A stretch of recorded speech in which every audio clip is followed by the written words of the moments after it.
Hey everyone, welcome back to another episode of Fruies. Today we're going to be doing a winter comfort classic, chicken pot pie.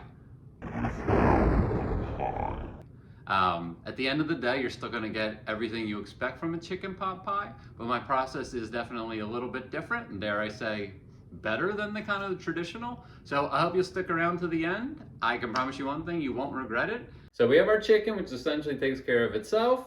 Then we need to peel our carrots, peel our potatoes, which these are not the best. I probably should have got new ones today. I was at the market, opted not to. Hopefully that's not a mistake. And then we have our frozen broccoli and our frozen peas. Essentially, we're gonna put all this into I'm looking back at my stove. I have about 2.5 cups of liquid, most of it stock, a little bit of water. We're just gonna basically boil everything and cook it for like 10 to 15 minutes. That'll be phase one. I'm gonna quickly get this done and then we'll move on to phase two. So we'll see you soon.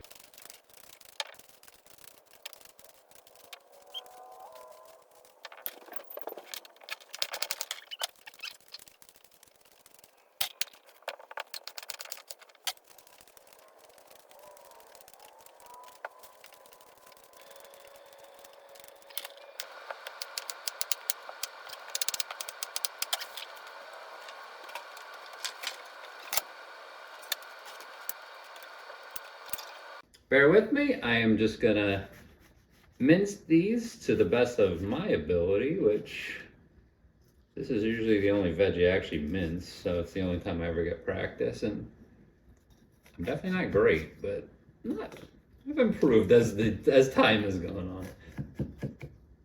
I definitely can't do a brunoise, or I'm sure I'm not even saying that right, but it's essentially like a finer version of dicing, of mincing.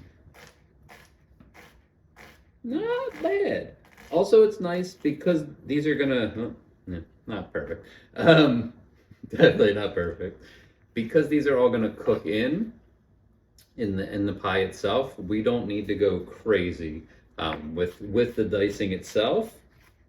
You know, me, I don't want any huge chunks, but I'm basically saying you're not gonna get like a big chunk of onion or shallot once these are cooked because they're all gonna be really soft by the end. So first one came out good. The liquid is boiling behind me.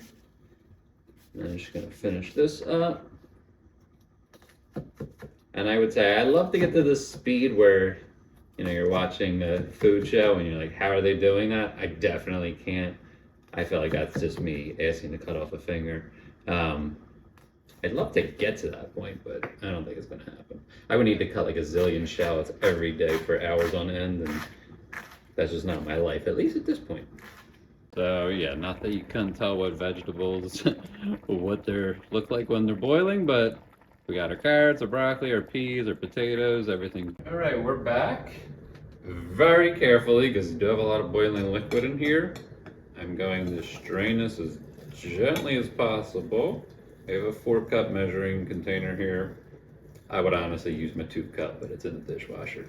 Again, I'm trying to be careful just because I don't want everything to spill out. All right, veggies straight into our pan. Our Pyrex, our whatever. You watched any of my videos, sometimes I don't know what to call things for some reason. So we have our 8x8 Pyrex ready to go. You can see all the veggies are in. I'm trying not to be too hands-on just because it's hot. I don't know why I use peas. I don't even really like them, but weird question. Has anyone else not seen edamame lately? My huge supermarket, I had one bag today, was $13.50. That's insane, but I haven't seen it in months. It's so bizarre, and maybe I'm just going to the wrong place. So this is good. We're gonna basically just hang out right now. The chicken still has about an hour, so I'm basically just gonna wait for that to be done. We're gonna pick it apart, throw a bunch in here, cover the whole thing with as much roux as possible, and it's hot. I'm going to wait for, we just have to wait for everything to kind of get finished and catch up. But essentially we're gonna add our chicken. We'll then make our roux. We'll add that in. Alrighty, welcome back. So we are gonna make our roux right now. And if you're unfamiliar with what a roux is, it is essentially a thickening sauce that is kind of, you could do so many things with it. And there's a lot more educated people on the topic than I, so I'm not going to pretend to talk to you like I know that much. What I can say is that this would be the start of gravy, of bechamel, of a cheese sauce, of like a buttery steak sauce. There are a million different things you can do with it. Truthfully, I probably don't do too many different ones. Most of mine would be this, which is essentially, again, going to be kind of gravy, which is just flour, butter, milk, and stock. Maybe a little salt and pepper, but I don't think we'll need to salt much. So right now, we're just letting the butter melt. I'm going to grab some flour. We want to do equal parts butter and flour. For most recipes, I do have maybe one that doesn't use equal parts, but for a sauce like this, we want to do equal parts. So I have 5 tablespoons about of butter. So I'm adding 5 tablespoons of, actually I just realized I shouldn't add that flour yet. And my shallots are gonna get in. So not a big mistake. I would typically let the shallots just kind of get in there and do their thing a little bit. Sorry for the scraping. And if you've never used shallots, well, if you've ever done butter and onions in a pan, I mean, it does smell great regardless if you like onions or not. This is basically similar. It's going to make your house smell amazing. So we'll just let that kind of go for a minute or so. We're not trying to get color on the shallots.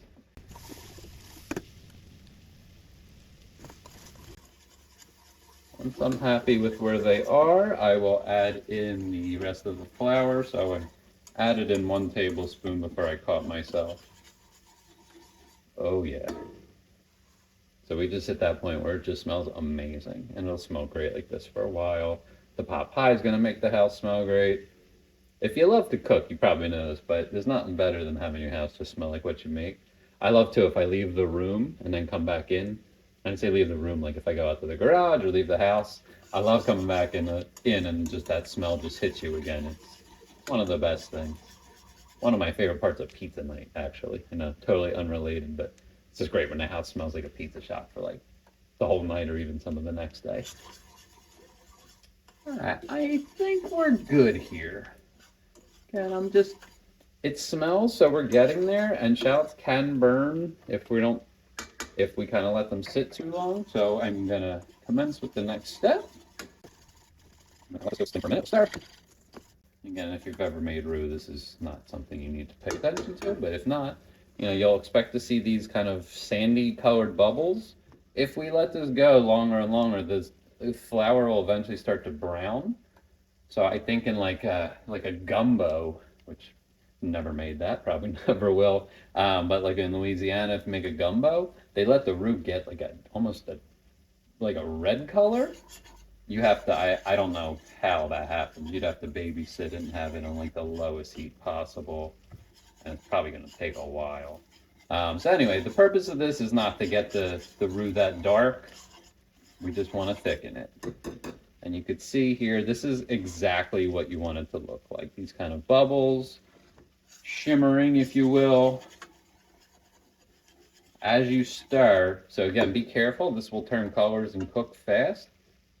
You'll just kind of notice, oh, it's light, and then you'll stir, and it didn't do it there. But again, the color will change. I might try to get it just a little darker, just to show everyone. But I mean, just with the amount, you can see it's almost like boiling. We're in good shape. I'll say my mess up with the flour initially actually helped the shallots, because sometimes they will get, once they start to turn, they get black really quick, and still edible, but definitely not as good. I'm calling this good. So what I'm gonna do now is I have 2 cups of stock and 3/4 cup of milk. I'm gonna add sometimes I'll add them at the same time. But right now, hopefully you can see, you can definitely hear it, I'm sure. It's the liquid hitting the hot flour mixture.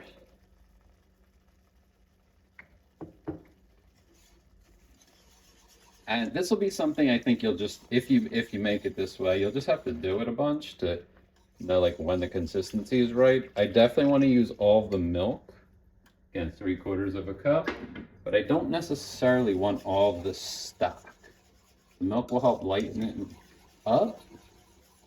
And once we get that kind of desired thickness, we're good. We don't want to add extra. I'm going to add a little seasoning here. I realized, as always, when I'm videoing, thinking I'm a know-it-all, I forget a couple steps. So just going to add a little paprika. I'm going to add a little garlic powder, some herbes de Provence. And yeah, you have to say it like that. Not measuring, again, just kind of eyeballing a few taps. We're not going heavy on the herbs. And we do want to keep an eye on this. Pretty good consistency. I'm probably going to add a little bit more stock. Because again, this will kind of just continue to thicken as we go. But we're like a minute from being done, which is awesome. That feels like too much. Honestly, this might be pretty close to done. Definitely don't want to add too much liquid because again, part of this is you want that kind of consistency when the pie's done, which is kind of thick. You know, you want it to be not soup-like, but kind of like almost, you know, it should be very thick. I think this is pretty good. Let it cook for another minute. I'm not going to use any more stock. And then I'll hope when I pour it on the vegetables, it will be enough. But we're looking really good right now. And what will be obvious in a sec, but I haven't added the chicken yet. It's just not done. Still has about 45 minutes. I've done this a few times like this, so I know I won't mess it up, but I'm just gonna pour the gravy right in. We're gonna put some foil on it. When the chicken's done, I'll pick that, I'll put it in, put the foil back on, we'll pop it in the oven. Yes, I intentionally did not mention the crust because that's gonna come a bit later, so stay tuned. All right, we are good here. Without a doubt. This looks great. Good consistency. It's thick. So this part's pretty easy. We just pour it on. Go slow, because if you hit an area that's a little higher up, you could, in theory, cause a catastrophe. You just don't want to lose any of this stuff because, well, I guess one, the cleanup aspect would be a nightmare, but also you don't want to lose the things we worked really hard to kind of get to this point in the recipe. If you've watched any of my stuff, you know I don't like to waste, so aside from any bits that are stuck to the bottom of the pan that just aren't gonna move, I'm scraping every drop out of this sucker that I can.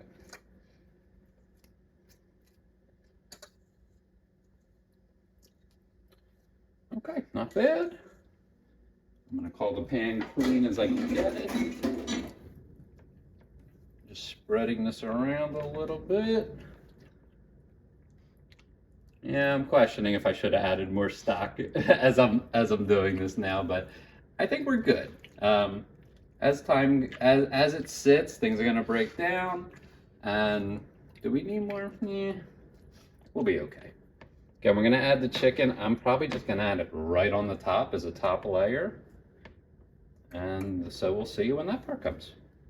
All right, folks, so our last step before baking is just adding our chicken. So you can see here's roast chicken I made earlier. And I'm just gonna kind of pull it apart as I add it in. I'm not necessarily going for coverage. Well, I guess I am in a way. Using some light and dark meat. I'm also just gonna give this like a quick stir with my hands once it's done. I'm not gonna go too crazy. A little bit more. And the nice part of this is you could have it with no meat in it at all. You could definitely do a vegetarian style. I mean, as it was would have been fine. Maybe I would, if I was doing that, I would add, not sure what, but something else. All right, that seems good. So we're gonna call that done and use the old mitts. I do want the chicken to be evenly distributed. I just want to kind of mix everything in with it. Interesting, we got some juice here on the side. but that'll all bake. So again, I mentioned we're not doing a crust. And the reason is simple. I find it very it's not complicated necessarily. It just adds, it's a pain in the butt. So what I'm going to do is make a batch of biscuits separately, and then we'll just use them for dipping. If I've made biscuits before directly on here, the bottoms are soggy and gross. So I found I'm just gonna cover this. So I'm gonna bake this at 425 for about half an hour. I want everything to look nice and bubbly, and then we'll make the biscuits separately, and we'll just basically combine the two as we eat. So that's it. We've taken it out of the oven. I'm being very quiet because I'm hoping you can hear it bubbling. I mean, that's a great sound. I'm gonna be very careful here while I take the foil off. Remember, there's no, ooh, yikes, that was pretty close to stone. That looks pretty damn good. When I think I'm going to do, yeah, I mean, nothing wrong with that. You could see it is very hot. I think I'm gonna put it back in on a tray just to get it a little brown. All right, hey everyone, we're back. A little close up 10 minutes later. You can see you got some dark edges around. Still got some nice bubblage. And yeah, this obviously is like 1,000,000 degrees right now, so we're gonna wait. And, but essentially we're done. I'm gonna put the biscuit video separate. Apologies. I do have a point to doing that, and that is, drives me nuts when I know someone makes a video as part of another video, so like a biscuits and, so that way if you just type Frui's Biscuits, the biscuit one pops up, and it'll be linked to this one. So, hope that's okay. I will do kind of a wrap up of me enjoying this, but effectively, we're done cooking. We're just gonna wait to eat. See you later. All right, hey everyone, we are back. Kind of on a hilarious note, I just did a whole scene and realized I never hit record. So, I'm just gonna carry on what I was doing. I have my pot pie and my biscuits to the right. You can see, basically just put it in the bowl, kind of ripped it up a little bit, and just get as much food on the fork as possible.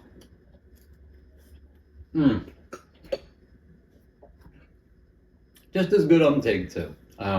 This is an amazing meal. It's not that expensive to make. A few bucks for the produce. Chicken, of course, but I still have half the chicken meat in the fridge that I'll get to use for something else. And this is like a perfect, today's January 13th, perfect meal for a day like this. It's cold, it's nasty out. It just tastes so good. I'm gonna help myself to another biscuit. The biscuit with the gravy and just, again, like everything on a fork at once is, it's just perfect.